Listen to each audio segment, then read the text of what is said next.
آیتی توحید بینم بر در و دیوارها، آیتی توحید بینم بر در و دیوارها، آسمانها کهکشانها ثابت و سیارها. این آسمان و این کهکشان که بعضش ثابتند بعضش در حرکتند، همینها دلیل بر وحدانیت خدا هم. شاهدان بر وجود خالق یکتای خویش، شاهدان بر وجود خالق یکتای خویش، بحر و برها درها دریاچه ها کهسارها. بحر ببین با اون عظمتی کلانیش، اون دشته ها و بیابان ها رو ببین با اون فراخیش، این دره ها رو ببین بیناشان دراه شده است، میریم زندگی ما رو پیش میبریم. اون دریاچه ها رو ببین و یاره کی ساخت. شاهدان بر وجود خالق یکتای خویش، بحر و برها درها دریاچه ها کهسارها. رو به بستان تا گواهی بر وجود حق دهند. یک بار باغ رو تماشا کن، یک بار باغ مدنیت رو، یک بار باغ پارک عینی و سامانی رو تماشا کن. چشت کشا ای فاسق بدبخت، ای منکر خدا و پیغمبر. رو به بستان تا گواهی بر وجود حق دهند، بیدها گلها علفها سرو و اسپیدارها. بیدها گلها علفها سرو و اسپیدارها. هر گل به خود یک رنگی دارد، هر گل به خود یک بوی دارد.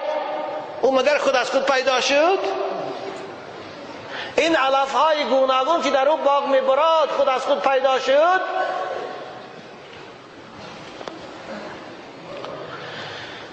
چیست این زیبایی اندر فصل زیبایی بهار؟ چیست این زیبایی اندر فصل زیبایی بهار؟ در بیابانها چمنها جنگل و نیزارها. ببینید بهار تمام طبیعت از نو زنده بشود. میدانها، چمنزارها، بیابانها، حتی نیزار همون نیها هم گل میکنن، سبز میشود. این تماشا نمیکنی؟ چیست این زیبایی اندر فصل زیبایی بهار؟ در بیابانها چمنها جنگل و نیزارها. کیست نقاشی طبیعت که همه نقشی بدیع؟ کیست نقاشی طبیعت که همه نقشی بدیع؟ جز خدای حی سبحان کس کند این کارها. جز خدای حی سبحان کس کند این کارها. صد گواهی بر وجود و حکمت و علمش دهند، ذره ها و سلول ها و اتم ها بارها.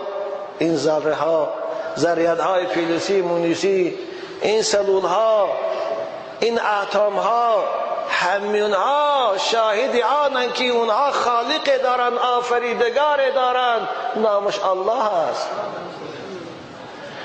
از اتم تا کهکشان ها تا سحابی ها همه، از اتم ها تا کهکشان ها تا سحابی ها همه، بنده حقند و فرمان بر نخود مختارها.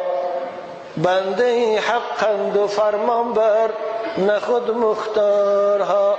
همینها خدمت خدا رو میکنند، همینها فرمان بردار امر خدا هستند. یا الله، اگر خداوند این اکسیژنی که در بین زمین و آسمان برای حیات موندن من و شما آماده کرده است، این اکسیژن از فضا نابود کند، این اوباما پادشاهی کرده میتواند؟ این جاردا براون پادشاهی کرده میتواند؟ نمیتواند. والله انشاءالله اینا طغیانشان زائد شود، یه روز خدا او اکسیژن از هوا میگیرد.